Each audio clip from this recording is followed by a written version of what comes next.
Jason Matthews says Blackbeard had to do so much pre and post time skip to get a bounty of 2.24 billion, and Kid gets 3 bills so easily, lol. Whoa, actually, hold up right there.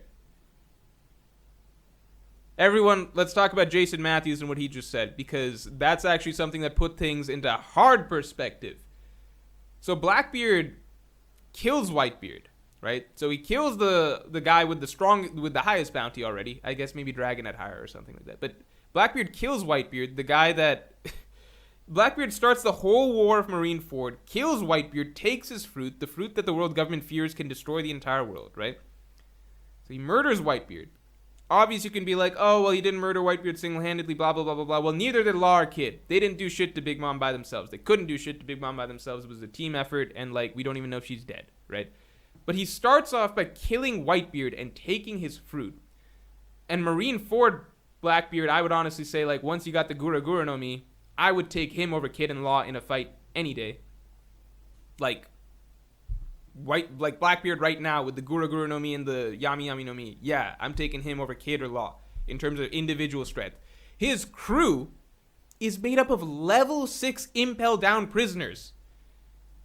Not just Killer and the Nobodies, like Kid. Or Beppo the fucking... like, Beppo's about as useful as an actual polar bear, right? Is he not about as useful as an actual polar bear? Is there evidence in the story to suggest that Beppo is any stronger than just a normal fucking polar bear?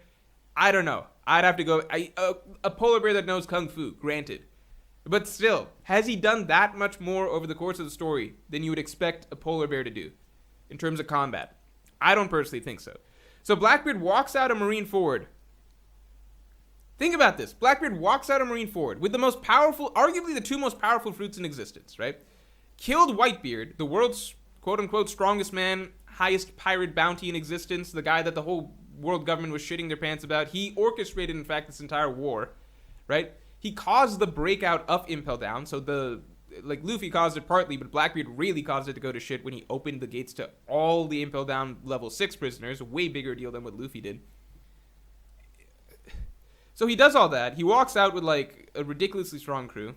Again, way stronger than Kid and Law's crews, by far. It's not even comparable. It's like, it's a joke. You can't compare. I don't even have words for it. You can't compare whatsoever. It's just on a totally different scale, right? And even at that point, they're not calling him an emperor, and it sounds like his bounty's not that high. He has to do bonus overtime of taking over all of Whitebeard's territories, as narrated by Jinbei in chapter 1050. So he took over all of Whitebeard's territories. So he's doing overtime, right? Doesn't have to do any of this. He's already shaken the whole world by what he did at Marineford, right? He has to take over all of Whitebeard's territories and then defeat the remnants of the entire Whitebeard pirate crew. So Marco, Jozu, Vista, blah, blah, blah, blah, blah. And then that ends up with a bounty of 2.24 billion. And Kid, so what does Kid do? Kid gets fucked up by every emperor. He gets passed around, right? So they pass him around. Shanks is like, oh, would you like a turn? I'm just done with him. Kaido's like, sure, just pass him over here. So Kaido fucks him up or whatever. And he just gets passed around the New World, basically. So Kid gets passed around the New World, ends up in jail. He joins in on a plan that he had nothing to do with. Nothing to do. He was not involved in this plan whatsoever, right? Plan orchestrated by Luffy, Law, Samurai, Minks, Ninja. You guys know how they title the alliance, right? So he joins in. He just bandwagons on to join with them. Does nothing to Kaido, for the record. Out of all the supernovas, he had arguably the biggest grudge against Kaido for what Kaido did to him. He does literally nothing to Kaido over the course of the entire rooftop battle. Funnily enough, he's the only one to do literally nothing to Kaido over the course of that entire battle. Even Killer gets his in. So Kid basically gets passed around the New World, bandwagons onto a plan that he had no part of, right? And then he participates in a battle against Big Mom where he and Law barely win, where she's clearly still got energy, power left in the tank, which she makes very clear. They both go all out. They cannot put her down. Luckily, through shenanigans and trickery, they're able to make her fall down a hole, blow up through some bombs, and end up in magma where she can't really get out of for whatever reason. Okay? He does basically nothing. His crew is still ass. Killer beats Hawkins, who is also ass. And he has a bounty higher than Black. Tell me, does this follow? Does this follow? Jason Matthews has opened up a whole can of worms that doesn't make sense. It's a can of nonsense, honestly. What does it, can someone explain this to me? How does Kid have a higher bounty than Blackbeard?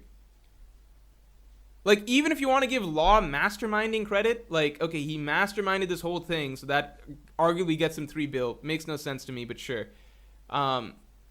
Blackbeard also did a lot of mastermindery. He's, like, way stronger than either of these guys. Right? Way stronger than either of these guys. His fruits are fucking broken. He's got a crew that's, like, 50 times stronger than their crews. He has actual empire, like an actual empire underneath him. He's a legitimate emperor of the sea.